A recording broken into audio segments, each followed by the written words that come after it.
શ્રૂયતામ દેવદેવેશ સ્વામિનારાયણ પ્રભો ત્વદીયેનાવધાનેન કથયિષ્યે શુભા કથા.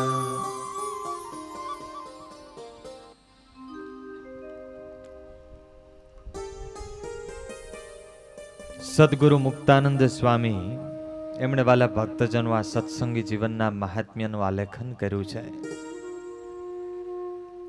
ગીતામાં ભગવાન કૃષ્ણ એવું કહે, નહીં કશ્ચિદ ક્ષણમપી જાતુ તિષ્ઠત્ય કર્મ કૃત. થોડી મીડ આપ. કોઈ પણ જીવ પ્રાણી માત્ર કર્મ કર્યા સિવાય રહી શકતો નથી. એટલે પુરુષાર્થ કરવો, કર્મ કરવું એ મહત્વનું નથી. કીડીને કોઈએ ઊંઘતી જોઈ? ક્યાંય જોઈ? એ કર્મ કરે છે, આપણા કરતા જાજુ કરે છે. કેવો પુરુષાર્થ અને કેવું કર્મ કરવું ને એ મહત્વનું છે. બોલવું એ જેટલું મહત્વનું છે એના કરતા પણ વધારે મહત્વનું ક્યારે, કેટલું, કેવું બોલવું ને એનાથી વધારે મહત્વનું છે. બાળકનો જન્મ થાય બોલતા તો લગભગ 8-10 મહિને કે 1 વર્ષે, 1.5 વર્ષે આવડી જાય, પણ બોલવાનું આવડ્યા પછી કેવું બોલવું ને એ શીખતા 60 વર્ષ પણ ઘણાને ઓછા પડ્યા. કેવળ સાંભળવું એ મહત્વનું નથી, કેવું સાંભળવું, કેટલું સાંભળવું, કોના મુખથી સાંભળવું ને એ મહત્વનું છે. કેવળ જોવું એ મહત્વનું નથી, કેવું જોવું, ક્યારે જોવું, કેટલું જોવું ને એ મહત્વનું છે.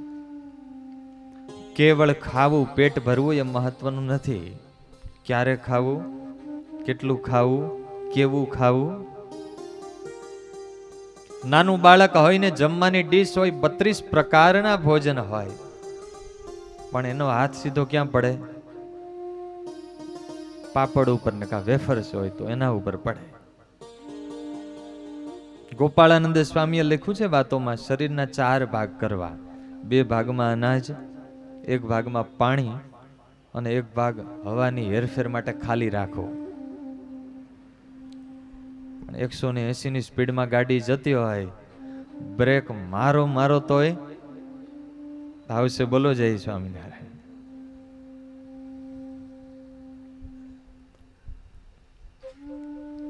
મહત્વની વાત એ છે કે જીવનમાં મહત્વની વસ્તુને પહેલું મહત્વ આપવું. જીવનની ખરી સફળતા એ જીવનની અગ્રિમતાઓ નક્કી કરવામાં હોય છે. But we have not priority.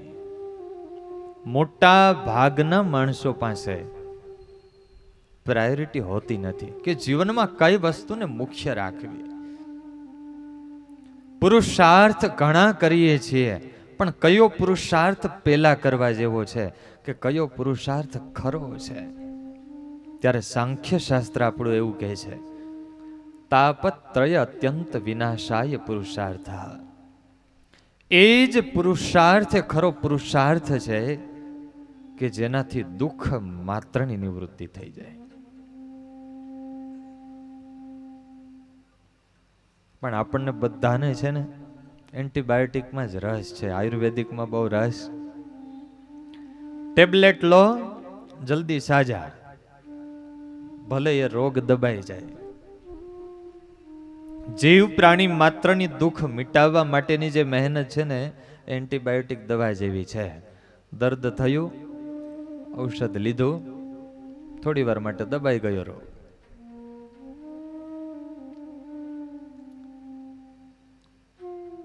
દુઃખ માત્રની સદાને માટે નિવૃત્તિ થઈ જાય એવો કોઈ ઉપાય ખરો? એવો પુરુષાર્થ કયો કે સદાને માટે જીવનમાંથી દુઃખ ટળી જાય? ત્યારે વાલા ભક્તજનો, એ પુરુષાર્થ તમામ સમસ્યાઓના સમાધાન આ સત્સંગી જીવન ગ્રંથમાં છે. કલિકલ્મષનાશાય પ્રાદુર્ભૂતં કૃપાભરાત સત્સંગી જીવનાકારં હરિમ આવાહયામ્યહં. કલિ કલ્મષ નાશાય, કળિયુગનો સૌથી મોટો મેલ હોય, કલ્મશ હોય તો એ છે દુઃખ. તમામ દુઃખો આ સત્સંગી જીવન ગ્રંથ ટાળે છે. કઈ રીતે?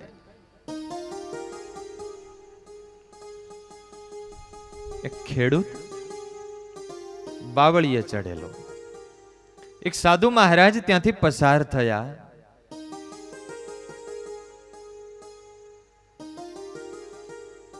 બાવળીએ ચડેલો જોયો એટલે પૂછ્યું છે, એલા ભાઈ, કોઈ આંબે ચડે, કોઈ જાંબુડે ચડે, પીપળે ચડે ને તું બાવળીએ કેમ ચડ્યો છે? હવે કેડે થેલી બાંધેલી અને બાવળિયા ઉપરથી બધા કાંટા તોડે ને થેલીમાં ભરે. કે સાધુ મહારાજ, પ્રશ્ન એવો છે, આ બાવળિયાના કાંટા સુકાય એટલે બધા નીચે ખરે, બળદો ખેતરમાં ચાલે, પરિવારના મહિલાઓ ખેતરમાં કામકાજ કરતા હોય, બધાને બહુ વાગે છે, એટલે થયું કે કાંટા ઉતારી લઉં, પ્રશ્ન હલ થાય. એટલે સાધુ મહારાજ કે તું આખી જિંદગી કાંટા તોડતો રહીશ ને તોય પ્રશ્ન હલ નહીં થાય ને દુઃખ નહીં ટળે. એના કરતા ઉપર મહેનત કરવા કરતા મૂળમાં મહેનત કર, મૂળમાંથી કાપી નાખ તો કાયમીનો પ્રશ્ન ભાવ છે. બોલો જય સ્વામિનારાયણ. જગતના જીવ પ્રાણી માત્રની મહેનત આવી છે, કાંટા તોડે છે પણ કોઈ મૂળમાંથી કાપ મૂકતો. જીવ પ્રાણી માત્ર જે દુખી થાય છે, દુઃખ માત્રનું કારણ હોય તો એ છે અજ્ઞાન. જેટલો માણસ વધારે અજ્ઞાની એટલો એ વધારે દુખી. જે સંસારમાં આપણે રહીએ છીએ એ જ સંસારમાં મહાપુરુષો રહે છે. મહારાજના એ મોટા મોટા સદગુરુ સંતો રહી ગયા, એને આ સંસારમાં જ અક્ષરધામનું સુખ હતું અને એ જ સંસારમાં આપણે રહીએ છીએ અને છતાંય હકીકતમાં છે ને અંધારા નામનું કોઈ તત્વ નથી. છે પ્રકાશનો અભાવ, એ જ અંધારું છે. એમ હકીકતમાં અજ્ઞાન જેવી કોઈ ચીજ નથી. જ્ઞાનનો અભાવ એ જ અંધારું છે, એ જ અજ્ઞાન છે. અજ્ઞાન તિમિરાંધાનાં દીપોયમ જ્ઞાન સિદ્ધિદા હરે કથાયા શ્રવણમ ઔષધમ ભવરોગિણાં. મુક્તાનંદ સ્વામી લખે કે અજ્ઞાન તિમિરાંધાનાં, અજ્ઞાનની આંખો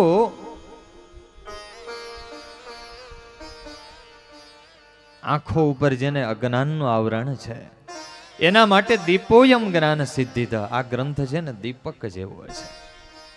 અમાસની અંધારી રાત્રિ હોય, ગાઢ જંગલ હોય અને એ જંગલ 50 કિલોમીટર સુધીનું આપણે પાર કરવાનું હોય, અંધ હોઈએ અને આંખો ઉપર 8 વડું કાળું કપડું બાંધેલું હોય, કેવી મુશ્કેલી પડે. અત્યારે મારી અને તમારી જીવનની અને જિંદગીની પરિસ્થિતિ આ છે. પણ જો હાથમાં ફાનસ કે દીવો આવી જાય ને તો ગમે તેવું વિકટ જંગલ પણ સહેલાઈથી પાર પડી જાય.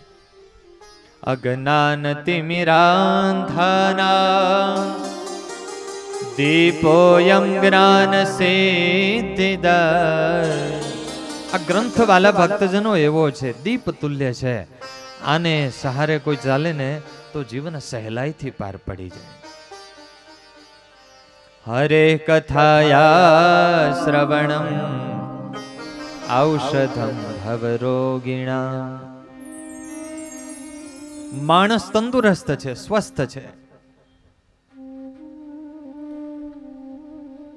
આંખો પણ છે, પણ હવે હૃદયમાં તકલીફ છે ને હૃદયમાં ઘણા પ્રકારના રોગ છે, તો બાહ્ય શરીરથી સ્વસ્થ દેખાય છે પણ હૃદયમાં તકલીફ છે, તો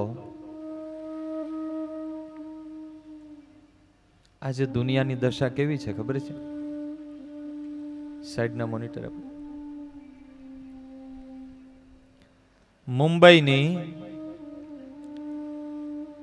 ફર્સ્ટ નંબરની હોસ્પિટલ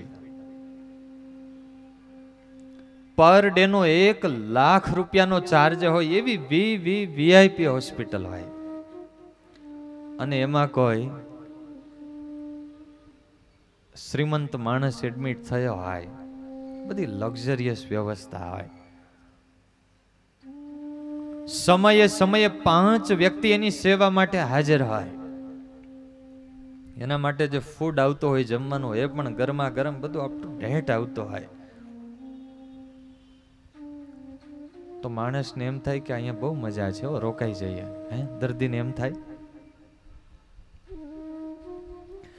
એને તો રાત્રિ દિવસનું ચિંતન એ જ હોય કે ક્યારે જલ્દી આ હોસ્પિટલ છોડી અને ઘરે જઈએ. વ્યવસ્થા બધી છે, સગવડો બધી છે, સુખ બધું છે બાહ્ય, પણ જ્યાં સુધી માણસ શરીરથી સ્વસ્થ નથી ત્યાં સુધી દુનિયાની કોઈ ભૌતિકતા એને સુખી નહીં કરી શકે. આપણને અનુભવ છે, થોડી ઘણી બીમારી હોય અને ગમે તેવા બંગલામાં રહેતા હોઈએ, બગીચો સરસ હોય, મોટા ફંક્શનમાં ગયા હોય, પણ એ બધું પીડાદાયક લાગે. સારું ભોજન હોય અમૃત જેવું તો એ કડવું લાગે. શરીર સ્વસ્થ ના હોય ત્યાં સુધી દુનિયાની કોઈ ભૌતિકતા સુખ ના આપી શકે. આપણું વાલા ભક્તજનો ઋષિ ચિંતન અને સત્સંગી જીવનનું ચિંતન એવું કહે છે. એક ડગલું એનાથી આગળ, કદાચ શરીર સ્વસ્થ હોય, તંદુરસ્ત હોય, દુનિયામાં કીર્તિ હોય, પંચમાં પૂછાતા હોઈએ, આબરૂ હોઈએ, કેટલીય સંસ્થાઓના ટ્રસ્ટી હોઈએ, પરિવાર વેલ સેટ હોય, પણ જ્યાં સુધી અંતર નિરોગી નથી, અંતરમાં અનેક પ્રકારના રોગ છે, કામ, ક્રોધ, લોભ, મદ, મત્સર, માન, આશા, તૃષ્ણા, અહંકાર, ઈર્ષા, છળ, કપટ, ત્યાં સુધી દુનિયાની કોઈ વસ્તુ શાશ્વત સુખ નહીં આપી શકે. અને આજે જગતના જીવ પ્રાણી માત્રની, એમાં મોટા શહેરોમાં રહેનારા લોકોની આ પરિસ્થિતિ છે વીઆઈપી હોસ્પિટલમાં રહેલ દર્દી જેવી. કવિ કાગને યાદ કરીએ. મુંબઈમાં બેઠા છીએ ને, એકવાર મુંબઈમાં પધારેલા વિશ્વને વાંચનારા એ કવિ, દુનિયાનું સતત અવલોકન કરનારા એ સાચા અનુભવી, મોટા મોટા આલિશાન મહેલો જોયા, જૂનું મુંબઈ, મોટી મોટી હવેલીઓ જોઈ, બહારથી ઉજળા દેખાતા એ મહેલો પણ અંદરથી કાળા જોયા. બહારથી તો બગીચા એવા હરિયાળા હતા, પણ અંદરથી હૃદયમાં સુકારો જોયો. અને એને બંગલાને પૂછ્યું, બોલો તમે બંગલા બોલો, હૈયા કેરી હાટડી ખોલો. બંગલાને પૂછ્યું, બંગલો બોલે? ઘણા એમ કે બંગલો ના બોલે. ભાગવતમાં કથા આવે છે કે વ્યાસ ભગવાન એને જ્યારે સાધ પાડ્યો ત્યારે વૃક્ષો બોલ્યા. ઘણા કે વૃક્ષો થોડા બોલે, કારણ કે એની હારે પાડોશી ના બોલતો હોય તો વૃક્ષો તો ક્યાંથી બોલે? ભાવશે બોલો જય સ્વામિનારાયણ. કવિની હારે બંગલાય બોલે અને વૃક્ષો પણ બોલે, પક્ષી બોલે. બોલો તમે બંગલા બોલો, હૈયા કેરી હાટડી ખોલો, ભાળેલો જીભથી ભાખો, રુદમાન સંઘરી રાખો. તમે તમારી અંદર રહેનારા લોકોના જીવન જુઓ છો, મોટા શેઠિયાઓના હૃદયને જુઓ છો, કેવી પરિસ્થિતિ છે. અંતરમાં જેને આગ ભભૂકે ને પ્રગટે આંખે પ્યાર, અંતરમાં જેને આગ ભભૂકે ને પ્રગટે આંખે પ્યાર, હે સાથે બેસાડી સ્નેહ દેખાડી, ખેલતા કેમ શિકાર, ભડા કોઈ કેમ ના થાતો, નહોતો તો એ જીવડો જાતો. હે બોલો તમે બંગલા બોલો, હૈયા કેરી હાટડી ખોલો. તમારી અંદર રહેનારા લોકોના વધારે જીવન સુખી છે કે ઝૂંપડામાં રહેનારા? અને છેલ્લે બંગલો બોલ્યો હો, કાગએ આખીર બંગલો બોલો, સુણવામાં નથી સાર. કાગએ આખીર બંગલો બોલો ને સુણવામાં નથી સાર. હે ઈશ્વર કોઈને આપીશમાં, આવો બંગલાનો અવતાર. હે મારે હિમાળાને માર્ગે જાવો, નાનો એવો ઝૂંપડું થાવો. હે મારે હિમાળાને માર્ગે જાવો, નાનો એવો ઝૂંપડું થાવો. મારી અંદર રહેનારા લોકો બાહ્ય રીતે તો બહુ સમૃદ્ધ છે, પણ અંતરથી બહુ ગરીબ છે. સ્મશાન જેવી પરિસ્થિતિ છે, એના કરતા નાના ઝૂંપડામાં બ્રહ્મ કિલ્લો થાય છે. આજે ભારતની દશા તો હજી સારી છે. મોટા મોટા આજે વિદેશના શહેરોમાં તો હાઉ ટુ ઇઝીલી સુસાઇડ, સહેલાઈથી આત્મહત્યા કરવાના 108 ઉપાય, આવા પુસ્તકો બહાર પાડવા પડે છે. જ્યાં સુધી માણસ અંતરથી સ્વસ્થ નથી, ત્યાં સુધી વાલા ભક્તજનો ક્યારેય સુખી ના થઈ શકે. અને આ સત્સંગી જીવન ગ્રંથ એવો છે, ઔષધમ ભવરોગીણા. કેન્સર, સ્વાઇન ફ્લૂ કે ડેન્ગ્યુ જેવા રોગ તો હજી નાના છે. સૌથી મોટો રોગ જીવ પ્રાણી માત્રને વળગ્યો હોય ને તો એ ભવરોગ છે. અને આ ગ્રંથ વાલા ભક્તજનો ઔષધમ ભવરોગીણા, એના માટેનું ઔષધ છે. શ્રીજી મહારાજ દાદાના દરબાર ગઢમાં અક્ષર ઓરડીમાં વિરાજિત છે. એક સંતે આવીને ફરિયાદ કરી, મહારાજ વિનંતી કરી, પ્રભુ એક ધર્મશાળામાં સંત ઘણા દિવસથી બીમાર છે, તાવ આવે છે, શરીર ઉપર સોજા ચડી ગયા છે. પ્રભુ આપ કઈ કૃપા કરો, દર્શન દેવા માટે પધારો. એ સંત વિનંતી કરે છે કે મહારાજને વિનંતી કરો, મને દર્શન દેવા પધારે. શ્રીજી મહારાજ પધાર્યા. સંત પોઢેલા, આખું શરીર આમ સોજી ગયેલું, તાવ આવે.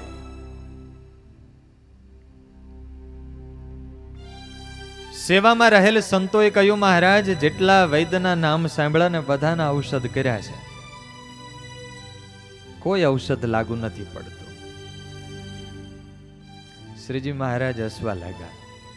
મહારાજ કહે, એ આ બ્રહ્માંડના નથી, એ સાધો આ બ્રહ્માંડના નથી, એટલે આ બ્રહ્માંડનું કોઈ ઔષધ એને લાગુ નહીં પડે.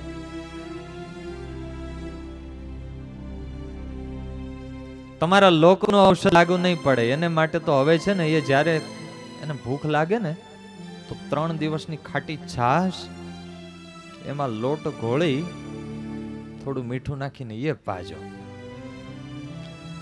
સંતો કે મહારાજ આ ખાટી છાશ તો આ શરીર સોજી ગયું છે ને વધારે સોજશે. મહારાજ કે અમે કીધું નહીં આ બ્રહ્માંડ નથી, એટલે આ બ્રહ્માંડનું ઔષધ ના લાગુ પડે. અમે જે બતાવીએ છીએ ને એ અલૌકિક છે. જ્યારે એને ભૂખ લાગે ને પાણી પીવાનું માગે તો 3 દિવસની ખાટી છાશ આપવાની, ખાવાનું માગે તો સાથવો ઘોળીને ખાટી છાશમાં એ આપવાની. 3 દિવસ પાયો, એકદમ સાજા થઈ ગયા. જીવની અંદર જે રોગ છે, જે દર્દ છે, એ આ લોકોના કોઈ ઔષધથી સારું થાય એવું, કારણ કે આપણું ઉપનિષદ અને વેદ એવું કહે છે અમૃતસ્ય વૈ પુત્રા, આપણે તો અમૃત સ્વરૂપ એવા પરમાત્માના સંતાન છીએ. અને એટલા માટે જ્યાં સુધી અમૃત સ્વરૂપ એવા ભગવાનનો સંબંધ જીવને ના થાય, ભગવાનની ભક્તિ ના પ્રગટે, ત્યાં સુધી કોઈ દુનિયાના ઉપાય એ ભવ રોગને ટાળી ના શકે. આપણું ઉપનિષદ એવું કહે છે યદા ચર્મવદ આકાશમ વેષ્ટયિષ્યન્તિ ચ માનવાહ તદા દેવમ અવિજ્ઞાય દુઃખસ્યાન્તો ભવિષ્યતિ. સમગ્ર પૃથ્વીના આકાશને કોઈ ચામડે મઢવા ધારે અને કોઈ મઢી શકે તો અને તો જ ભગવત સ્વરૂપના સંબંધ સિવાય જીવ સુખી થઈ શકે. બોલો, આ મુંબઈના આકાશને મઢવું છે મંજીભાઈ? મઢાય ચામડાથી? આ વાસીના આકાશને મઢવું હોય તો?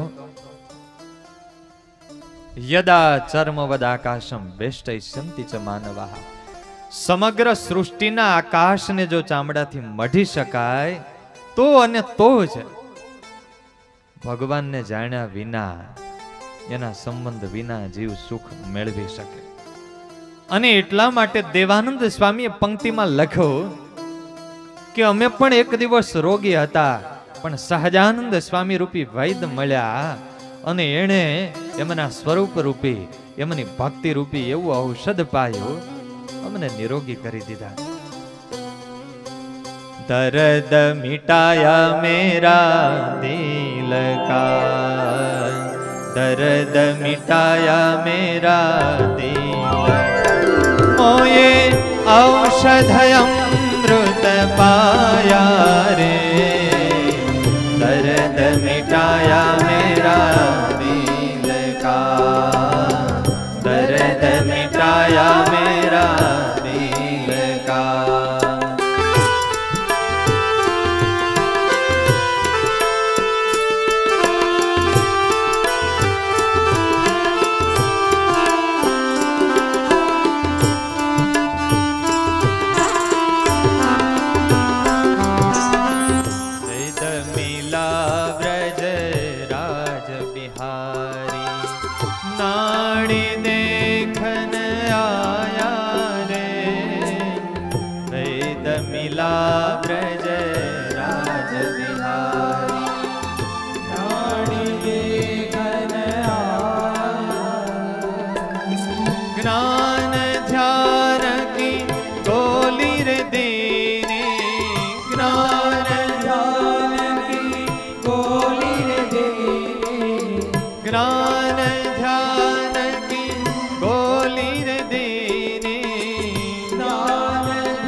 વૈદ મિલા બ્રજ રાજ બિહારી, પુરુષોત્તમ નારાયણ રૂપી કુશળ વૈદ મળ્યા.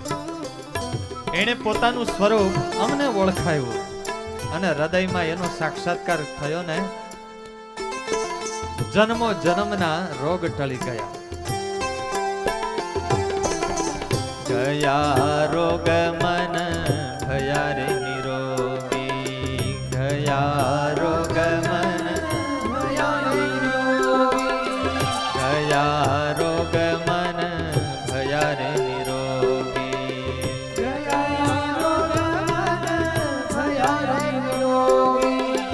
દિલ ગિરિધર દર્શાયા રે, દિલ ગિરિધર દર્શાયા રે,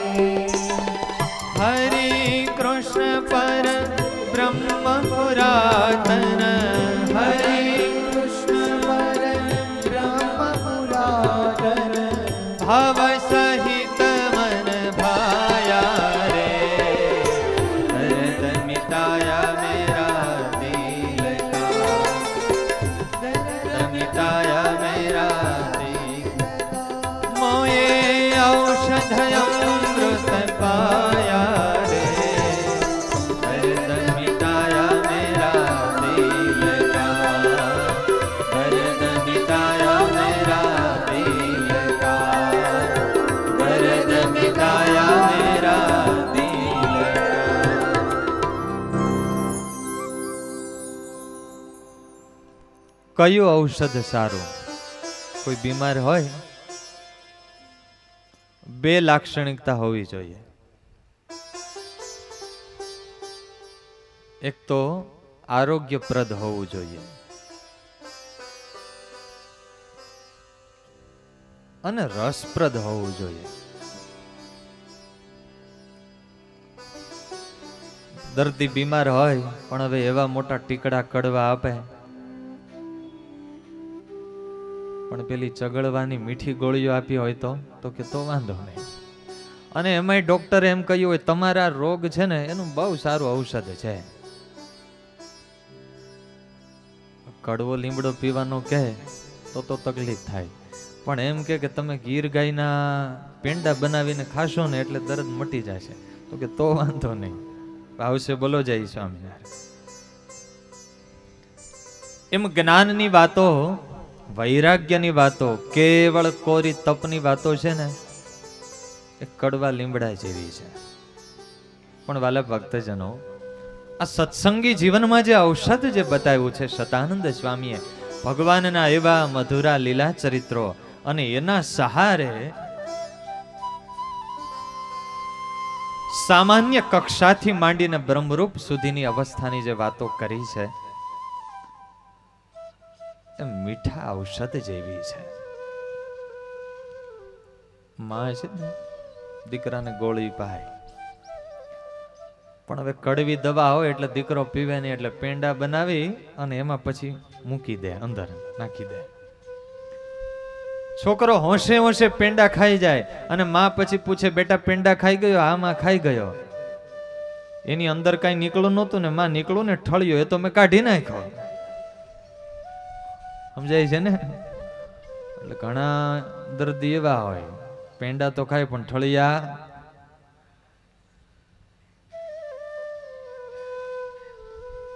હરિચરિત रस के नहीं पारा, निगम आगम सब करत पुकारा। हरि के चरित्र हरि समझाना, हरि के चरित्र हरि समझाना, यह दोनों में भिन्न माना, यह दोनों में भिन्न माना। આ ધારાનંદ સ્વામી લખે છે કે આ જે ભગવાનની કથા છે કેવી છે. એક બાજુ ઠાકોરજી ઉભા છે અને બીજી બાજુ ઠાકોરજીની આ સત્સંગી જીવનની કથા છે. બંનેની તુલના થાય છે. બંનેમાં કોણ મોટું? ભગવાનની કથા મોટી કે ભગવાન મોટા? પેલા તો એવું કહ્યું, હરિ કે ચરિત્ર हरि समझाना, यह दोनों में भिन्न माना। જેટલા ભગવાન કલ્યાણકારી છે એટલી જ ભગવાનની આ સત્સંગી જીવનની કથા કલ્યાણકારી છે. પણ પછી સંતોએ એનાથી એક ડગલું આગળ કહ્યું કે ભગવાન કરતા પણ ભગવાનની કથા મોટી છે ને એક ડગલું આગળ છે. કારણ કે ભગવાન જો મળી જાય તો ભગવાનની કથા મળે કે ના મળે નક્કી નહીં. ભગવાન મળી જાય તો ભગવાનની કથા મળે પણ ખરી ને ના પણ મળે. પણ જો ભગવાનની આ કથા મળી જાય તો એને તો ઠાકોરજી તો મળે મળે ને 100% મળે. इसलिए भगवान के पीछे मत दौड़ो, भगवान की कथा के लिए दौड़ो. શ્રીજી મહારાજે વચનામૃતમાં પણ લખ્યું કે જેને ભગવાનની કથા શ્રવણમાં રુચિ છે એના જીવનમાં તમામ સદગુણો આવે છે. એના કોરની એમ અટકળ થાય કે એનામાં સારા ગુણો આવશે. તમામ સાધનોમાં સર્વશ્રેષ્ઠ સાધન સત્સંગ છે. કોઈએ મીરાબાઈને પૂછ્યું, મીરા, તારા જીવનમાં આ પ્રેમ ભક્તિના અંકુરો ફૂટ્યાનું કારણ શું? ત્યારે મીરાબાઈએ બહુ સુંદર જવાબ દીધો. સંતન ઢીગ બેઠ બેઠ પ્રેમ બેલ બોઈ. સંતન ઢીગ બેઠ બેઠ પ્રેમ બેલ બોઈ.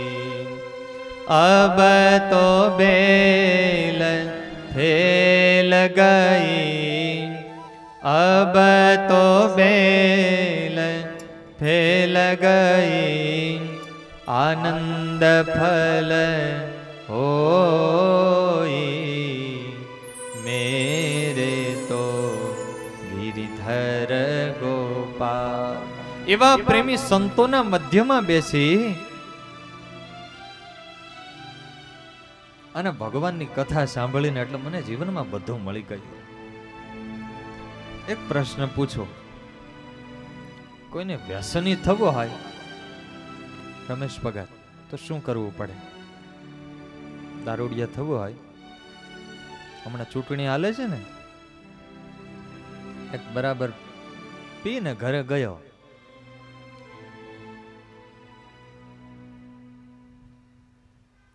પત્નીને જઈને મોટી મોટી વાતો કરવા લાગી કે હું જો ચૂંટાવ ને, હું જો આમાં ચૂંટાઈ જાવ આ ચૂંટણીમાં તો આખા રાજ્યની શકલ બદલી નાખો.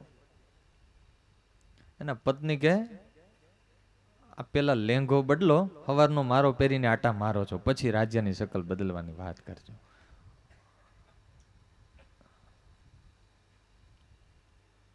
બાવ સેલો ઉપાય. દારૂડિયા ભેગો રહે એટલે દારૂડિયો થઈ જાય, વ્યસન કરતો હોય એના ભેગો રહે એટલે વ્યસની થઈ જાય. એમ જેને હૃદયમાં ભગવાનની ભક્તિ પ્રગટાવી છે. શ્રીમદ ભાગવતમાં કથા આવે છે, રૂકમિણીજીએ ભગવાન કૃષ્ણના દર્શન કરેલા નહીં, ક્યારેય મળેલા નહીં, અને છતાં પ્રતિજ્ઞા કરી કે વરુ તો કૃષ્ણને વરુ, નહીં તો જીભ કરડીને મરું. વ્યાસ ભગવાને મર્મ લખ્યો કે ભગવાનના દર્શન કર્યા નથી, ક્યારે ભગવાન કૃષ્ણને મળ્યા નથી, અને છતાં કૃષ્ણ ચરણોમાં આટલી પ્રીતિ પ્રગટ્યાનું કારણ શું? શ્રુત્વા ગુણાન ભુવન સુંદર શૃણવતાંતે નિર્વિશ્ય કર્ણ વિવરેર હરતોંગ તાપમ. નારદજી જેવા સંત થકી ભગવાન કૃષ્ણના ચરિત્રો, ઐશ્વર્ય પ્રતાપને શ્રવણ કરતા કરતા કૃષ્ણ ચરણોમાં પ્રીતિ પ્રગટી. ભગવત કથા એવી છે, બધું પ્રગટાવે. તમે માળા કરો ને તો માળા કઈ બોલે નહીં, એની એક મર્યાદા છે. એ પણ એક ભગવાનના માર્ગે ચાલવાનું સાધન છે.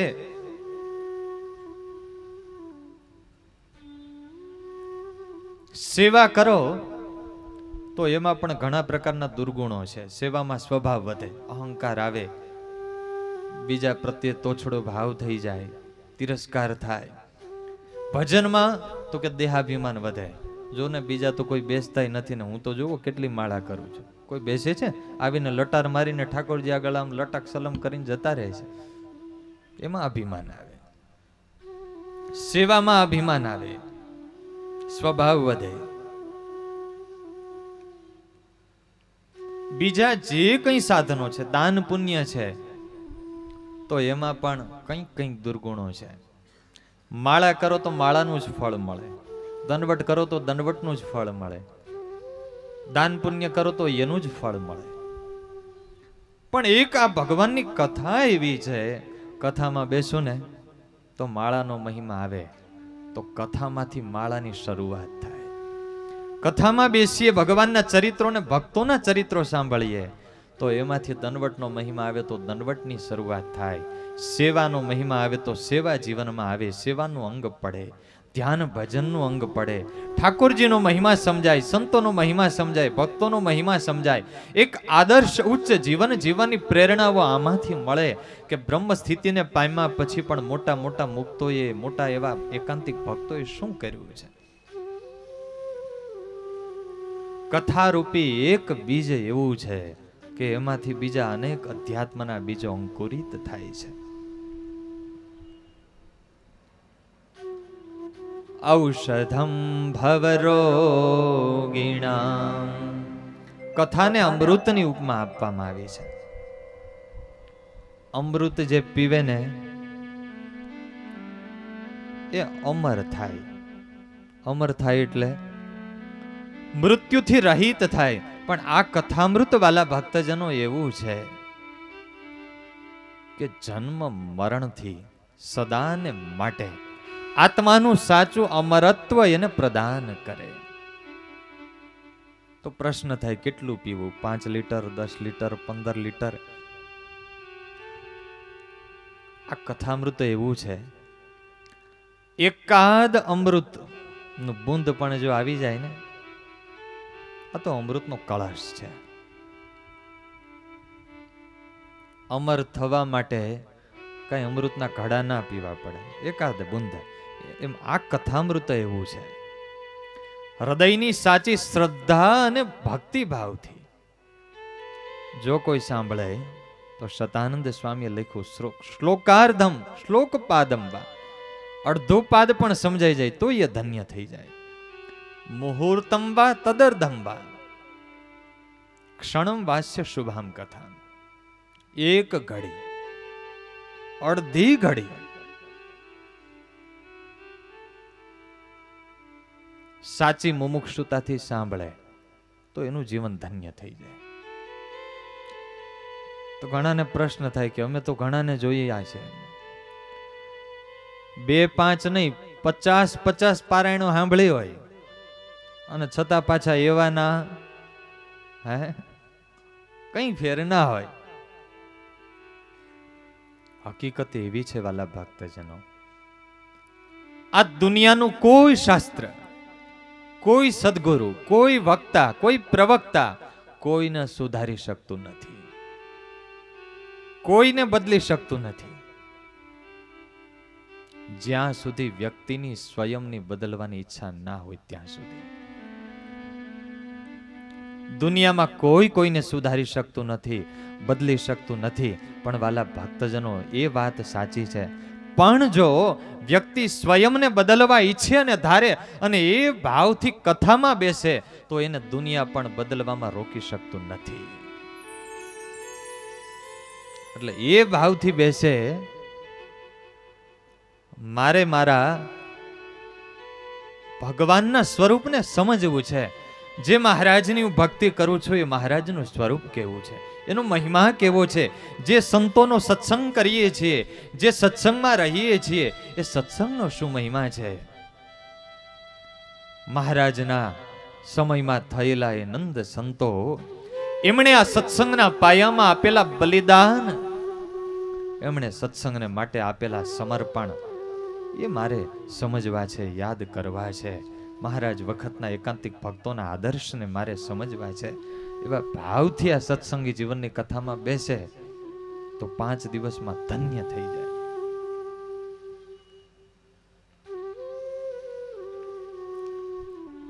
હેમંતસિંહ રાજા પંચાળાના દરબાર ઝીણાભાઈએ પ્રશ્ન પેલો પૂછેલો છે, સત્સંગી જીવનાખ્યસ્ય ત્વત્કૃતસ્ય મહામુને ગ્રંથવર્યસ્ય માહાત્મ્યમ મહ્યમ શુશ્રૂષવે વદ.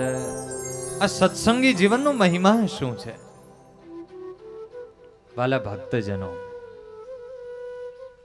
સૌથી મોટો મહિમા હોય ને તો એ છે કે આમાં પ્રગટ પુરુષોત્તમ નારાયણના ચરિત્રો છે.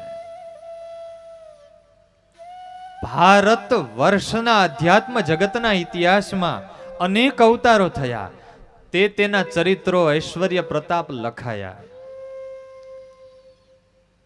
પણ કોઈ અવતારોના અવતાર ચરિત્રો એના ગ્રંથો એની હયાતીમાં નથી લખાયા. પાછળથી એવા મહાપુરુષો થયા, એવા સંતો થયા, એમણે હૃદયમાં ભગવાનના એ ચરિત્રો મુખોન્મુખ જે સાંભળ્યા હોય એની અંતરમાં ઝાંખી કરી અને પછી લખાય છે. કારણ કે પ્રગટ હોય ને ત્યારે ઓળખાણ ના હોય.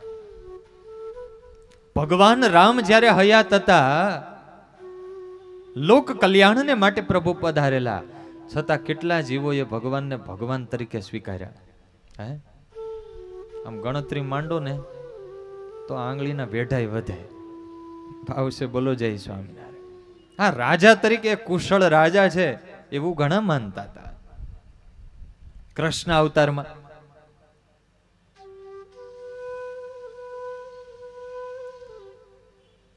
અને લગભગ એવું હોય, હયાત હોય ત્યારે પછી બધા માને, પછી તો આજે તમે જુઓ કૃષ્ણ કૃષ્ણ રામ રામ, આજે કેટલા લાખો ભાવિકોએ ભગવાનની પૂજા ભક્તિ અર્ચન કરે છે.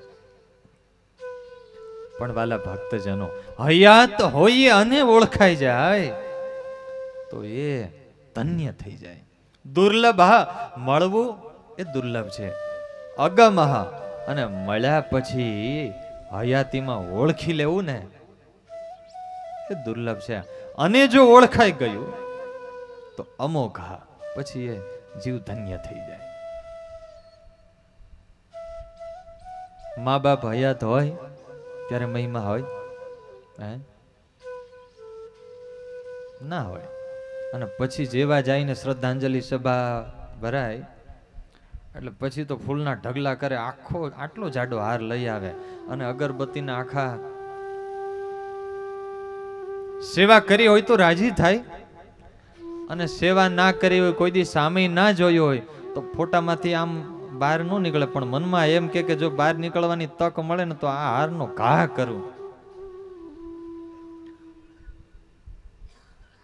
હયાત હતા તો કોઈ દી પાણીનું પૂછવાય નહોતા આવ્યા, અને અત્યારે મોટા ઢગલા કરે છે ફૂલના, અને કેટલાય તર્પણ કરે છે.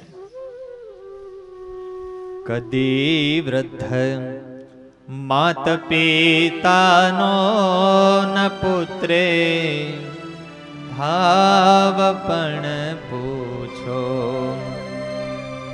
કદી વૃદ્ધ માત પિતાનો ન પુત્રે ભાવ પણ પૂછો. પછી જઈ તીર્થમાં તર્પણ કરે કે ના કરે તો શું. પછી જઈ તીર્થમાં તર્પણ કરે કે ના કરે તો શું. તર્પણ કરે ના કરે તો શું. લગભગ એવું હોય, પરિવારના સભ્યો હયાત હોય ને, પત્ની રોજ ઘરમાં રસોઈ કરીને જમાડતી હોય તો એનો મહિમા ના હોય. પતિ રોજ કમાણી કરીને કેટલું દેતા હોય તો મહિમા ના હોય. અને અચાનક જાય ને ત્યારે ખોટ વર્તાય. હયાત હોય ત્યારે મહિમા સમજાઈ જાય, એ તો જિંદગીમાં ફાવી જાય દરેક ક્ષેત્રમાં. રામા અવતાર અને કૃષ્ણ અવતારમાં જેટલા ભક્તોએ ભગવાનને હયાતીમાં વાલા ભક્તજનો ભગવાન તરીકે નથી પૂજ્યા, સ્વામિનારાયણ ભગવાનની વિશેષતા એ છે કે એની હયાતીમાં 2, 5 કે 10 નહીં વાલા ભક્તજનો, ગામડે ગામડે લાખો ભક્તો એને પ્રગટ ભગવાન માનીને સેવા પૂજા કરતા. અરે 21 વર્ષની નાની ઉંમરે તો રામાનંદ સ્વામી સહજાનંદ સ્વામીને પોતાની ઉદ્ધવ સંપ્રદાયની, આ સ્વામિનારાયણ સંપ્રદાયની ગાદી સોંપે. વિચાર તો કરો, 21 વર્ષના કેવડા હોય. એ વખતે મુક્તાનંદ સ્વામીની ઉંમર 42 વર્ષની. રામાનંદ સ્વામીના પોતાના 50 શિષ્ય સંતો, ગામડે ગામડે હજારો આગેવાન ભક્તો, મોટા જ્ઞાની ધ્યાની જોગી જતી તપસ્વી વિદ્વાન સંતો, એ બધાની સંમતિ લે અને બધા સંતો ભક્તો એમ કે સ્વામી એ ભલે નારાયણ મુનિ નાના છે, એ નાના છે તો પણ એ નારાયણ છે, તમારે સ્થાને બેસે એના માટે તો એ જ યોગ્ય છે. 25 વર્ષની ઉંમરે તો જેના આંખના ઈશારે ઊભા થાય અને આંખના ઈશારે બેસે એવા 500 પરમહંસો હોય. હયાતીમાં વાલા ભક્તજનો, આ કોઈ પરોક્ષની વાત નથી. સંતોએ જે મહારાજના ઐશ્વર્ય પરચા જોયા, જે પ્રતાપ જોયો, જે ચરિત્રો જોયા, એ નજરે નિહાળીને વાલા ભક્તજનો આ ગ્રંથ થયા છે. અને એમાં પણ આ સત્સંગી જીવન ગ્રંથ તો એવો છે. દાદા ખાચરના દરબારગઢમાં ગોપીનાથજીના મંદિરના સાનિધ્યમાં એ ઓરડો શતાનંદ સ્વામી આ ગ્રંથ રચે. એક પ્રકરણ પૂરું થાય એટલે મહારાજના સાનિધ્યમાં લીલુડા લીમડા નીચે ગ્રંથ અર્પણ કરે. શ્રીજી મહારાજ એક એક શ્લોક વાંચે. બીજું પ્રકરણ અર્પણ થાય તો મહારાજ એ વાંચે. એકૈકમ ચ પ્રકરણમ કૃત્વા સંપૂર્ણમેશ્વરમ તમેવ શ્રાવયામાસ નિજવાસં સ્થિતમ મુનિ. 5 પ્રકરણ પૂરા થાય અને શ્રીજી મહારાજ આખો આ ગ્રંથ વાંચીને એટલા રાજી થાય. શ્રીજી મહારાજ એવું બોલી ગયા, રમણીયમ ઇદમ શાસ્ત્રમ સર્વશાસ્ત્ર શિરોમણિ. શતાનંદજી, આપે કરેલું આ શાસ્ત્ર રમણીય છે અને સર્વશાસ્ત્રમાં શિરમોર છે. એટલું નહીં વાલા ભક્તજનો, ખુદ શ્રીજી મહારાજ કે ચાલો આજે આ ગ્રંથ પૂરો થયો છે, આપણે આ ગ્રંથની શોભાયાત્રા કાઢવી છે. અને મહારાજ પોતે અનંત કોટી બ્રહ્માંડનો ધણી પૂર્ણ પુરુષોત્તમ નારાયણ 3 છોગાવાળી મસ્તક ઉપર આ ગ્રંથને ધારણ કરે અને મહારાજ પોતે નાચતા નાચતા શોભાયાત્રામાં સાથે ચાલે. મોટા મોટા સદગુરુ સંતો હોય, આજે અમારે યજમાન ભક્તજનો જેમ નાચતા હતા ને ગ્રંથ માથે લઈને, લક્ષ્મીવાડી સુધી મહારાજ ગયા, સિંહાસન ઉપર આ ગ્રંથને બિરાજિત કર્યો અને વાલા ભક્તજનો સ્વયં શ્રીજી મહારાજે આ ગ્રંથની આરતી ઉતારી છે. બોલીએ સત્સંગી જીવન ગ્રંથરાજ કી.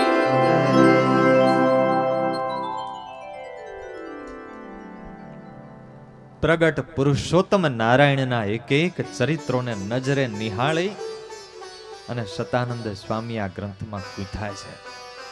માટે આ ગ્રંથ મહાન છે. ત્રીજી બાબત, આ ગ્રંથ એટલા માટે મહાન છે વાલા ભક્તજનો,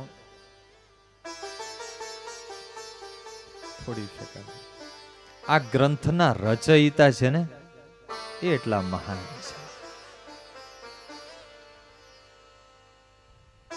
સત્સંગી જીવનના રચયિતા શતાનંદ સ્વામી, એમનું જીવન કવન ભારત વર્ષના 4 ધામમાં એનું ધામ જગન્નાથપુરી, એના ચક્ર તીર્થના કાંઠે બેઠેલા શ્રીજી મહારાજના અતિ લાડીલા સંત સુરત મુનિ સ્વરૂપાનંદ સ્વામી એ પ્રતાપસિંહ રાજાને સંભળાવે છે.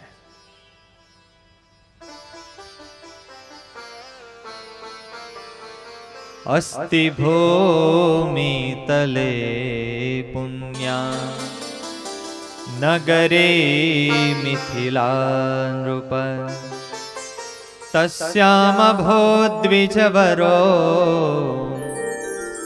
વિષ્ણુદત્તોતિ ધાર્મિક. ભારતનું બિહાર રાજ્ય, જગત જનની જાનકીજીનું જે ભૂમિમાં પ્રાગટ્ય થયું એ મિથિલા નગરી. આ નગરીમાં એક પવિત્ર બ્રાહ્મણ દંપતી રહે. મહાન ભગવાનના ભક્ત,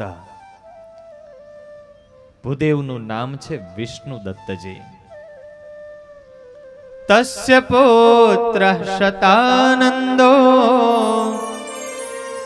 નૈષ્ઠિકમ વ્રતમાં સ્થિત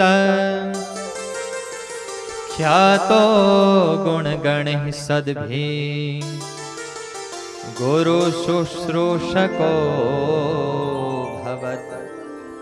મિથિલા નગરીના પવિત્ર બ્રાહ્મણ વિષ્ણુ દત્તજીને ઘરે ભગવત કૃપાથી એક પુત્ર રત્નનું પ્રાગટ્ય થયું, એક મુક્તાત્માનો જન્મ થયો.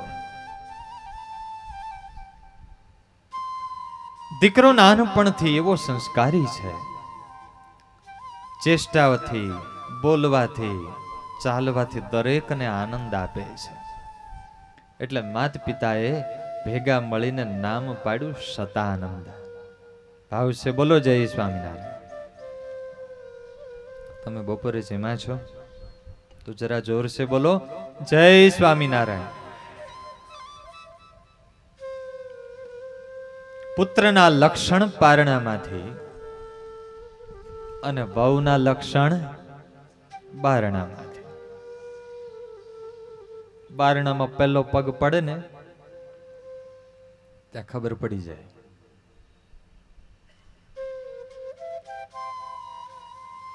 સુખ દેવા આવ્યા છે કે સુખ લેવા? બીજાને સુખી કરવા આવ્યા છે કે દુખી કરવા? 21મી સદીની એક વહુરાણી, નવી પરણેલી કન્યા સાસરે આવી. એટલે એને વરના ઘરે અહીંયા સાસરિયામાં એને એક રીતભાત પ્રમાણે એને બધાએ આવકાર આપ્યો.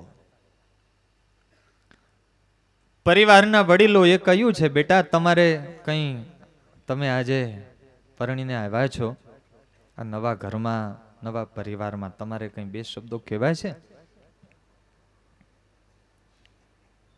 તો કહ્યું કે તમે મારા માટે આદરણીય છો બધા પરિવારજનો, હું તમારા બધાનો આભાર માનું છું કે નવા પરિવારમાં તમે બધાએ મારું સ્વાગત કર્યું. પણ જુઓ, સૌથી પહેલા વાત એ કે મારી હાજરીથી કોઈને તકલીફ ના પડવી જોઈએ. એટલે બધાએ પૂછ્યું એટલે કે આપની રહેણી કહેણીમાં મારે લીધે કોઈ જાતનો તમારે બદલાવ લાવવાની જરૂર નથી, કંઈ ફેરફાર કરવાની જરૂર નથી. તમે જેમ જીવતા હતા, જેમ રહેતા હતા ને જે કરતા હતા એ જ કરવાનું છે. એટલે સસરાએ પૂછ્યું, બેટા શું કહેવા માંગો છો? તો કે જુઓ, જે વાસણ ધોતા હતા એને વાસણ જ ધોતા રહેવાનું છે, જે કપડા ધોતા હતા આજ સુધી એને કપડા જ ધોવાના છે, જે રસોઈ કરતા હતા એને મારે લીધે કંઈ એમાં બંધ કરવાની જરૂર નથી, એને રસોઈ કરવાની. સ્વચ્છતા અભિયાનમાં જેના નામ હતા અને વર્ષોથી જે ડ્યુટી ઉપર છે એને એ જ કરવાનું છે. હવે રહી વાત મારી, તો હું તો કેવળ તમારા દીકરાને કાબુમાં રાખવા જ આવી છું.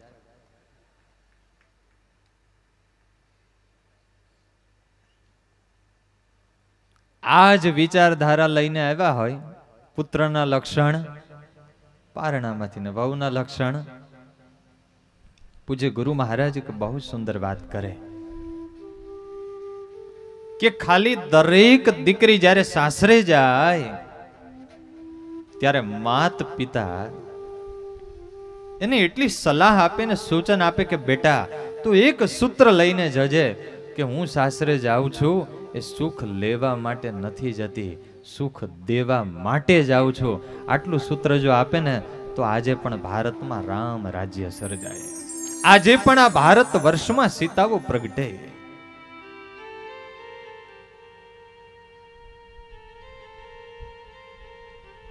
લાડ કોડથી વિષ્ણુ દત્તજી પોતાના દીકરા શતાનંદને મોટા કરે છે. 8 વર્ષે ધામધૂમથી ઉપવિત સંસ્કાર થયો. પિતા વિદ્વાન હતા, મનમાં કોડ કે મારો દીકરો પણ વિદ્વાન થાય. એટલે પિતાએ વેદાધ્યયન કરાવ્યું. ટૂંક સમયમાં તો પૂર્વની એવી પ્રતિભા, વેદ, વેદાંત, ઉપનિષદ, શાસ્ત્ર, પુરાણોનો અભ્યાસ પૂર્ણ કર્યો અને શતાનંદની 18 વર્ષની ઉંમર થઈ. નિર્મળ પવિત્ર જીવન, પૂર્ણ વિદ્વત્તા, વિવેક, વિનમ્રતા આદિક સદગુણોથી એમનું જીવન 16 કળાએ ખીલી ઉઠ્યું. વાલા ભક્તજનો, આ તો ચીંથરે વીટું રતન હતું. જેમ તેલ, કોડિયું અને વાટથી તૈયાર દીપકને કેવળ ચિનગારીની જ જરૂર હોય, એક ચિનગારી લાગે તો દીપક પ્રજ્વલિત જળહળી ઉઠે. એમ શાસ્ત્રનું અધ્યયન કરતા, ચિંતન કરતા કરતા આ શતાનંદના હૃદયમાં એવી ચિનગારી લાગી કે આ મનુષ્ય દેહનું ફળ તો એ છે કે પ્રગટ ભગવાન મળે, અને પ્રગટ ભગવાનને મેળવવા માટેની તાલાવેલી જાગી છે.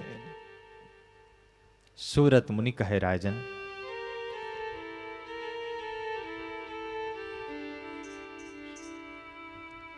18 વર્ષના યુવાને દ્રઢ સંકલ્પ કર્યો કે આ જન્મે અને આ દેહે ભગવાનને મેળવીને જ જંપીશ,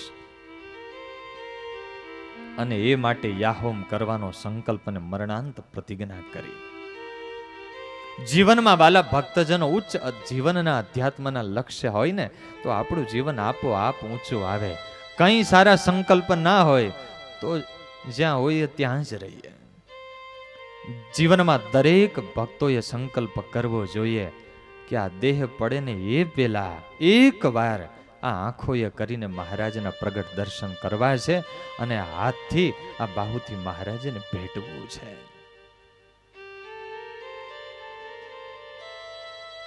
વિચારની ચિનગારી લાગી. 3 પ્રશ્ન થયા. પરમાત્મા ક્યારે મળે, ક્યાં મળે, કેવી રીતે મળે? દરેક રોગનું ઔષધ હોય, દરેક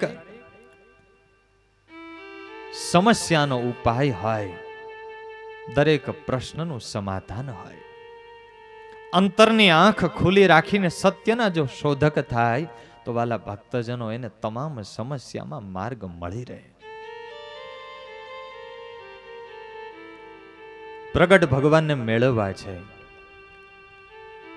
બ્રાહ્મણ યુવાન શતાનંદ સંકલ્પ કરે છે પ્રગટ ભગવાન કેમ મળે. એમાં એક દિવસ પંચમ સ્કંદનો ભાગવતનો પાઠ કરે છે અને અચાનક સ્ફુરણા થઈ. એકદા પંચમસ્યાસો સ્કંધસ્યાર્થમ વિચિંતયન ઉપાસ્યમ ભારતે વર્ષે નર નારાયણમ યવે.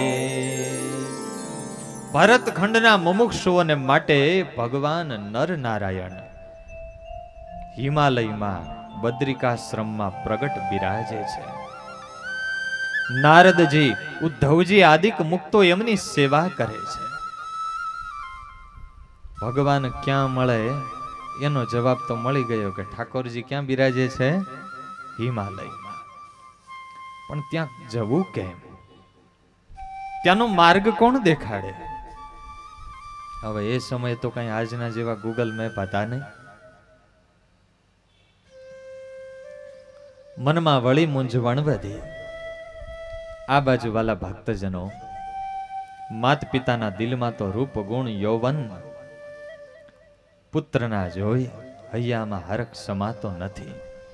માતાના દિલમાં તો અહર્નિશ એવું ચિંતન રહે છે કે ક્યારે સુયોગ્ય કન્યા મળે અને મારા લાડલા શતાનંદના લગ્નના મંડપ માંડવા રોપાય. વાલા ભક્તજનો, પોતાના દીકરાના હથેવાળો કરવાના સંકલ્પ માં કરે છે. રાત્રિ દિવસ સંબંધ માટે ચિંતિત માને ક્યાં ખબર હતી કે માં, તારા દીકરાનું પ્રાગટ્ય આ દુન્યવી જીવ સાથે સંબંધ કરવા માટે નથી થયું. એનો જન્મ અને એનું પ્રાગટ્ય તો બ્રહ્માંડના અનંત જીવોનું પુરુષોત્તમ નારાયણ સાથે સંબંધ કરાવવા માટે થયો છે. હરિવર સાથે હથેવાળો કરાવવા માટે એમનું પ્રાગટ્ય છે. પુત્રના સારા સદગુણો જોઈ અને એક બાજુ માના દિલમાં હરખ સમાતો નથી તો બીજી તરફ દીકરાની વૈરાગ્ય વૃત્તિ અને વધતી જતી પ્રભુ ભક્તિ જોઈ અને માના દિલમાં રાત્રિ દિવસ શંકા કુશંકા થવા લાગી.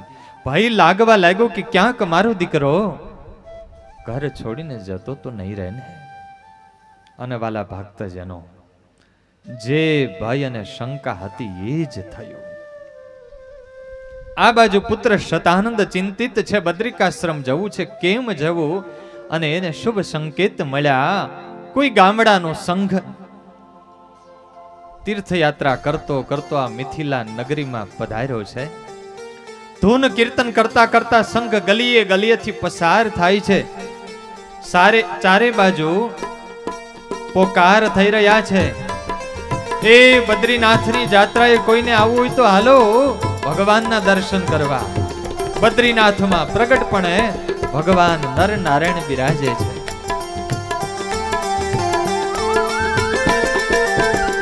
બદ્રી નારાયણ નારાયણ નારાયણ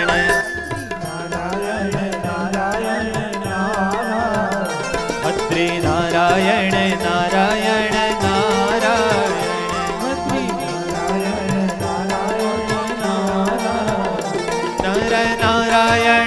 નારાયણ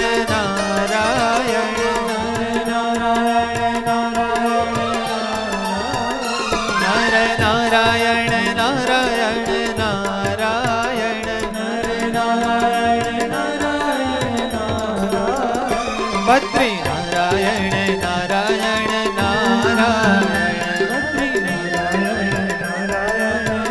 જય હો.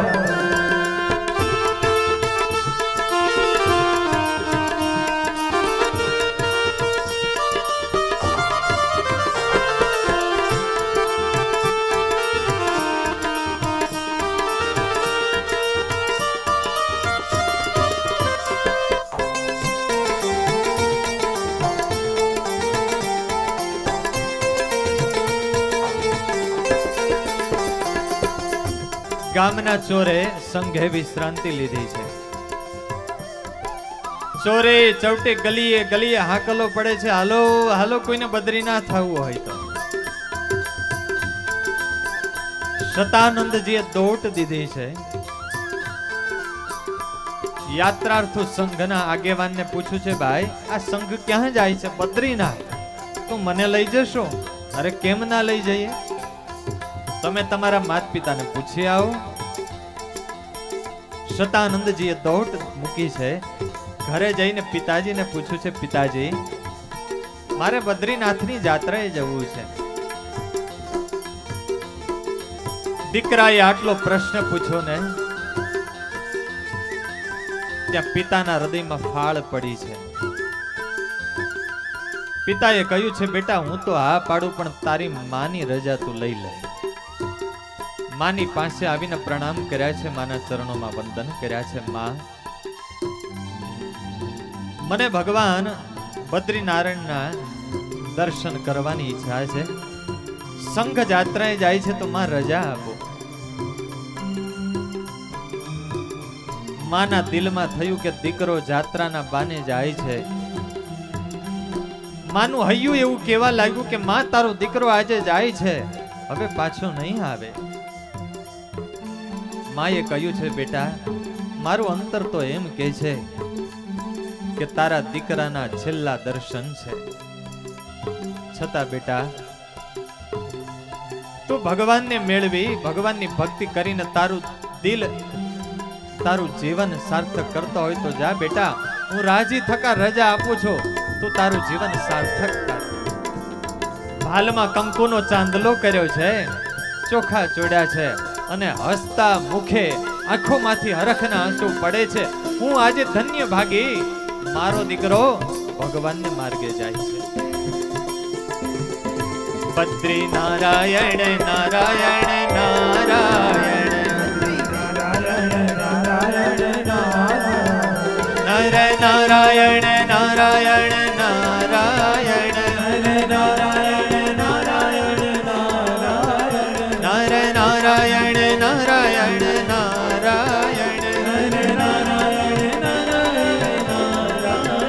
બદ્રી નારાયણ નારાયણ નારાયણ લક્ષ્મી નારાયણ નારાયણ નારાયણ લક્ષ્મી નારાયણ નારાયણ નારાયણ લક્ષ્મી નારાયણ નારાયણ નારાયણ લક્ષ્મી નારાયણ નારાયણ નારાયણ નારાયણ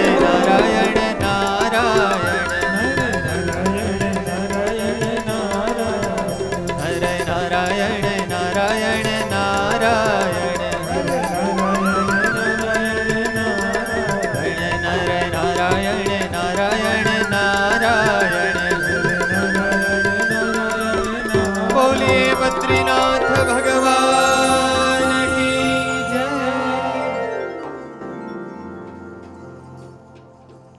વાલા ભક્તજનો, કોટી કોટી વંદન તો એ માને કરવા પડે કે ભગવાનને માર્ગે દીકરો જવા તૈયાર થતો હોય ને હસતા હૃદય અને આંખોથી જે માં રજા આપે. વાલા ભક્તજનો, એ માએ જો આ રજા ના આપી હોત અને દીકરાનું સમર્પણ ના કર્યું હોત ને તો વાલા ભક્તજનો આપણને આ સત્સંગી જીવન જેવો ગ્રંથ ના મળ્યો હોત અને શતાનંદ સ્વામી જેવા સંત ના મળ્યા હોત. વૈશાખ સુધી તૃતીયા અખાત્રીજના દિવસે સંઘ બદ્રિકાશ્રમ પહોંચ્યો. બધાએ ભાવથી ભગવાન નરનારાયણના દર્શન કર્યા. યાત્રાળુઓ પાવન થયા, ધન્ય થયા. યાત્રાળુઓ આગળ યાત્રામાં આગળ ચાલતા થયા. પણ આ વિપ્ર શતાનંદે તો સંકલ્પ કર્યો, એ કંઈ પાછા વળે એમ હતા નહીં. જ્યાં સુધી મૂર્તિમાંથી પ્રગટપણે ભગવાન નરનારાયણ મને દર્શન ના દે ત્યાં સુધી આ બદ્રિકાશ્રમ સ્થાન છોડવું નહીં. અને વાલા ભક્તજનો, સાધનાની ધૂણી ધખાવી વહેલી સવારે બ્રહ્મ મુહૂર્તમાં ઉઠે, ગંગા સ્નાન કરે, આખો દિવસ ધ્યાન પૂજા પાઠ નામ જપ કરે, રોજને માટે ભાગવતના દશમ સ્કંદનો પાઠ કરે, એક વાર કેવળ ફલાહાર કરે.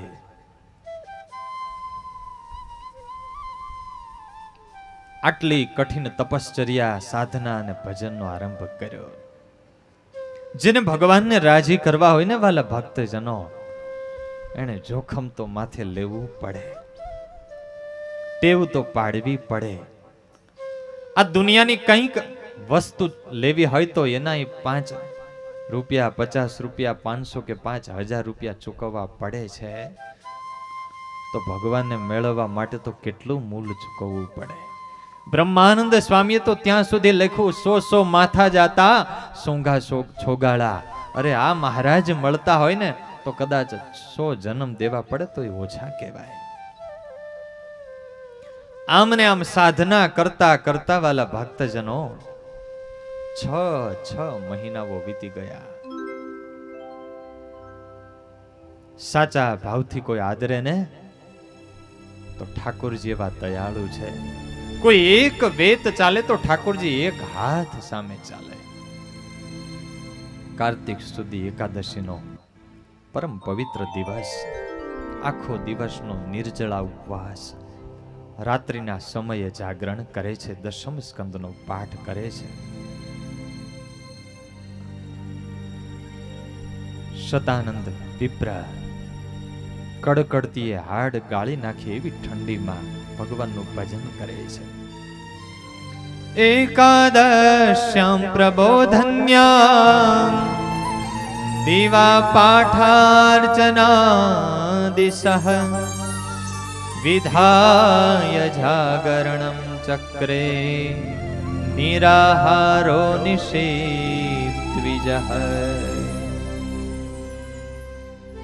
અને એની સાધનાનો પરિપાક આવ્યો. બ્રહ્મ મુહૂર્તનો સમય થયો અને અચાનક વાલા ભક્તજનો મંદિરમાં અજવાળા પથરાયા. અનંત સૂર્ય જેવો શીતળ પ્રકાશ થયો અને એ પ્રકાશમાં મૂર્તિમાંથી પ્રગટપણે ભગવાન નરનારાયણ દર્શન દીધા. બોલીએ નરનારાયણ ભગવાન કી જય. અને ત્યાં તો ગ્રંથને બાજુમાં મૂકીને શતાનંદજીએ દોટ મૂકી છે. પ્રભુના ચરણ પખાળવાના જળથી હોય એને બદલે પેલા પ્રભુના ચરણ આંખના આંસુડાથી પખાળ્યા છે. પ્રેમાશ્રુ નેત્ર પુલકાવૃતાંગો બદ્ધાંજલિ દ્વંદ્વ ઇતિ શમેત. પ્રભુને સાષ્ટાંગ દંડવટ કર્યા છે. ભગવાને એકદમ ઉભા કરીને બાથમાં ઘાલીને ભેટી પડ્યા છે. ભગવાનને બોલવું છે પણ એમનો પ્રેમ જોઈ, એમની ભક્તિ જોઈને ઠાકોરજી કંઈ બોલી શકતા નથી. તો સામે શતાનંદજી પણ બોલી શકતા નથી. માથે હાથ મૂક્યો છે. 18 વર્ષના યુવાનની કેવી સાધના! ભગવાન ગદગદ થઈ ગયા છે. ભગવાને કહ્યું છે, બેટા, અમને રાજી કરવા માટે આટલી સાધના કરી, આટલું તપ કર્યું, આટલું ભજન કર્યું, અમે બહુ રાજી થયા છીએ. આજે અમારી પાસેથી કંઈક વરદાન માંગો. પ્રીતોષ્મિતે મદ ભરમ ઇપ્સિતમ તમ વૃણીશ્વ વર્ણિન સકલાર્થ સિદ્ધે. જે માગો એ આપીએ અમે આજે. અને એ વખતે વાલા ભક્તજનો, શતાનંદ વિપ્રએ બહુ જ અદ્ભુત માગણી કરી છે. ગુણગાનમ તવૈવેહ કર્તુમિચ્છામિ પાર્શ્વગઃ સાફલ્યમ યેન વચસઃ શુદ્ધિ સ્યાચાંતરાત્મનઃ. પ્રભુ, અનેક શાસ્ત્રોનું અધ્યયન કર્યું છે, વિદ્વત્તા પ્રાપ્ત કરી છે, પણ પ્રભુ મારી વાણી અને વિદ્વત્તાની સાર્થકતા થાય એના માટે તમારા ગુણોનું ગાન કરવું છે, તમારા ચરિત્રનું આલેખન કરવું છે. એવા આશીર્વાદ અને વરદાન આપો, હું તમારા ચરિત્રનું આલેખન કરું.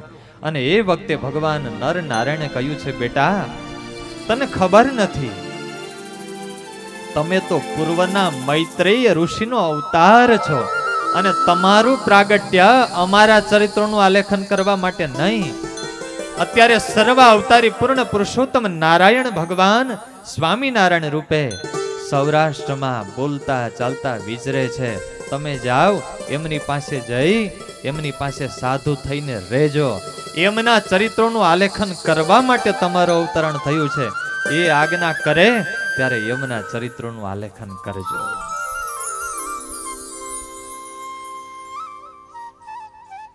ભગવાનના દર્શન કરીને ધન્ય થયા. અને વાલા ભક્તજનો, જેને માટે ઝંખના હતી એ ભગવાનનું એડ્રેસ મળી ગયું. હિમાલયમાંથી યાત્રા કરતા કરતા શતાનંદ વિપ્રા ગુજરાતમાં પધાર્યા, અમદાવાદ પધાર્યા. આ બાજુ અમદાવાદના બ્રાહ્મણો ચર્ચા કરે છે, ચાલો ચાલો, એ જીવન મુક્તા ભગવાન સ્વામિનારાયણ દભાણમાં બહુ મોટો યજ્ઞ કરે છે, હાલો યજ્ઞના દર્શન થશે, લાડવા ખાવા મળશે, અને સ્વામિનારાયણ તો બહુ દયાળુ છે, દક્ષિણા પણ આપશે. શતાનંદ વિપ્રય બ્રાહ્મણોના સંગ ભેગા ભળી ગયા. આ બાજુ સ્વામિનારાયણ ભગવાન ડભાણ ને આંગણે વાલા ભક્તજનો ઉચ્ચ સિંહાસન અને મંચ ઉપર મોટી સભા ભરીને બેઠા છે. આમ નજર પહોંચે ત્યાં સુધી હજારો નર નારી પ્રેમી ભક્તોનો સંઘ સભા પ્રેમી ભક્તો દર્શન કરે છે. આજે વાલા ભક્તજનો, શ્રીજી મહારાજ પણ વહેલી સવારથી જ્યારથી સભામાં આવીને બેઠા છે, મહારાજની આંખો કોઈકને શોધે છે. મહારાજની આંખો પણ વિહવળ છે. બ્રાહ્મણો સાથે શતાનંદ વિપ્ર ધોતી પહેરી છે, કેસરી ચાદર ઓઢી છે, ભાલમાં ચંદનની અર્ચા કરેલી છે. એટલો મોટો સમાજ અને સંઘ છે, હરિભક્તોની મેદની છે. મહારાજના દર્શન થતા નથી એટલે આમ ઊંચા થઈને દર્શન કરે છે. ત્યાં શ્રીજી મહારાજની નજર એમની સામે પડી ગઈ અને મહારાજે કહ્યું, પેલા ભૂદેવ છેલ્લે ઉભા છે ને, એને માર્ગ કરો, એને અહીંયા આવવા દો. સામેથી મહારાજે બોલાવ્યા. એ ભૂદેવ બ્રાહ્મણ સભામાં આગળ ચાલ્યા છે. વાલા ભક્તજનો, શ્રીજી મહારાજ મંચ ઉપરથી નીચે ઉતર્યા છે અને સામે ચાલીને સ્વયં શ્રીજી મહારાજ ભેટી પડ્યા છે. બોલીએ ભક્ત વત્સલ ભગવાન કી. શ્રીજી મહારાજે પોતાની બાજુમાં બેસાડ્યા છે.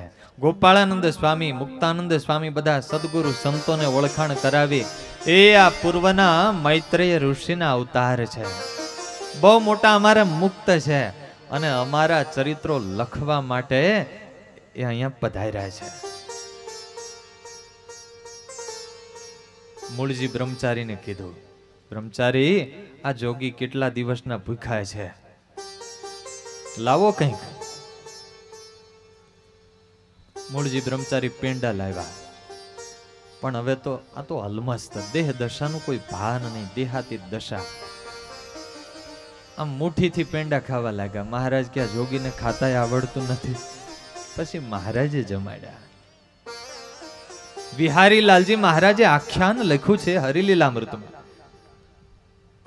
કે મહારાજને જ્યારે પહેલી વાર મળવા આવ્યા તો કેવી રીતે ભેટા. બદ્રિકાશ્રમના મુક્તોની રીતિ કેવી છે. શતાનંદ વિપ્ર આવ્યા તો મહારાજને ભેટા. વળી ભેટી અને થોડા 10-12 ડગલા દૂર જતા રહ્યા. વળી ત્યાંથી મહારાજના દર્શન કર્યા. વળી દોટ મૂકીને વળી ભેટે. વળી દૂર જતા રહ્યા. વળી દોટ મૂકીને ભેટે.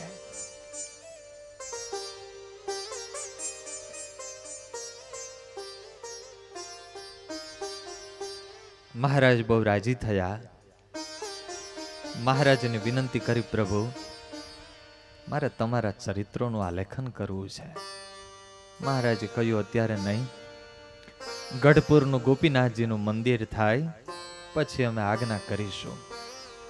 અને વાલા ભક્તજનો, ડભાણને આંગણે એ જ યજ્ઞમાં સ્વામિનારાયણ ભગવાને આ શતાનંદ વિપ્રને દીક્ષા આપી.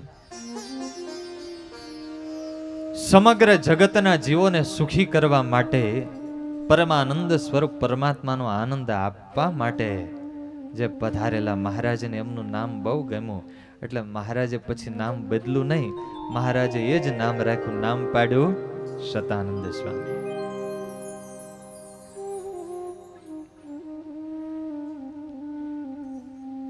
કેવી દેહાતીત દશા.